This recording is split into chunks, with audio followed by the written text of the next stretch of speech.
And this is the astrological forecast for Scorpio sun signs from now through to the end of the year. Be aware that this is for a sun sign forecast only. It's a generalized forecast. If you want something specific for yourself, come to me through my website. You know how to get hold of me.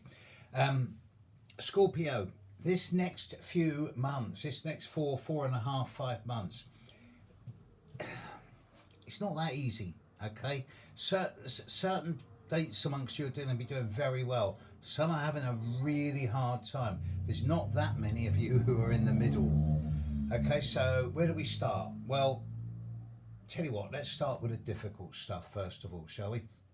Firstly, there's a partial eclipse of the sun in Scorpio on the 25th of October. Now, this isn't a big deal. It's not going to directly impact on that many of you, and it's nothing really to write home about. 2 weeks after that, the full moon in your opposite sign of Scorpio will be a total eclipse, and that is a big deal. But that's going to impact primarily on those of you born around the 9th, 8th, 9th, 10th of November, and around that full moon, you guys, you really need to be a little bit careful that you don't overstep the mark or bite off more than you can chew. And this is a small segment of a larger group of people who are being hit by Uranus. Uranus is opposite the sun of those people born on the 7th, 8th, 9th, 10th, possibly the 11th, certainly 7th to 10th of November. And if you're one of these people, you will see it already. This is a year of really big changes.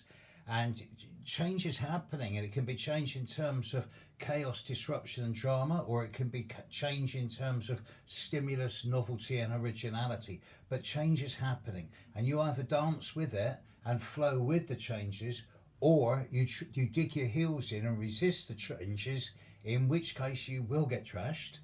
And you either act or you react. You're either the puppet on a string dancing to other people's strings, or you're the puppeteer. Without change, you get decay and entropy. You have to make changes, some of you. Pluto is smiling on some of you. Pluto is really smiling on those of you fortunate enough to be born around the 18th, 19th, 20th of November. If you're one of these people, then this is a year where slowly, steadily, gradually in the background, you should be feeling a greater degree of psychological strength, confidence and stability. That more and more you've got a sense of inner gravitas, inner power, and this is something that's ongoing, and by the time it finishes in the early new year, that will then become a permanent state. Neptune is also touching a few of you, but so Saturn. Neptune's working very well with those of you born around the 15th, 16th of November, bringing a much greater degree of intuition, imagination, creativity, but you're not really going to be seeing it because Saturn's also squaring you.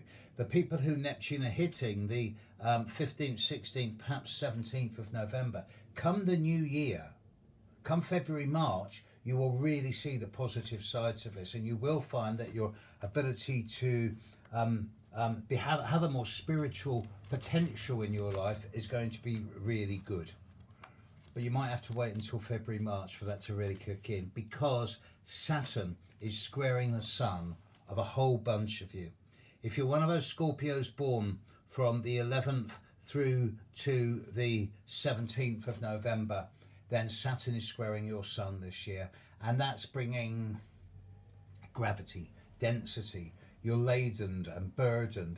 There's a pressure on you, and you can either spend the rest of this year bitching and whinging and complaining, or you can get stuck in and do everything the hard way with 3 steps forward, 2 steps back and no shortcuts. And if you do that, you'll get things right. This is a great time for weeding and pruning and streamlining, going through your address book and your bank statements and getting rid of a lot of people and situations and environments that have passed their sell-by date and reached the end of the shelf life. It is not a time of growth. If you're one of these people born around the 11th to the 17th, then wait until at least early December and more realistically late January before you start putting your foot on the growth accelerator, because it's not going to work. Instead, weed, prune, streamline and clear the deck so that when the future comes in, it doesn't have to negotiate old baggage. And the more you get rid of in this next 6 months, the more interesting next year is going to be. Jupiter isn't touching you. I've mentioned the eclipses that are coming up. Mars is in your opposite sign in the immediate short-term future.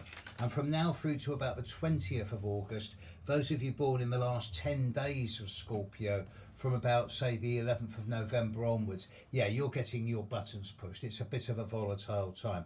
But you're the exception rather than the rule. For most of you, this is one of those months where, one of those times where basically your best bet is just to sort of hunker down, be Teflon coated, stay in the background where you're good at working, and just persevere without sticking your head above the parapet. By doing so, you'll find that the more you get into the early part of next year, the more things really lighten up. Next year's looking a lot better for most of you.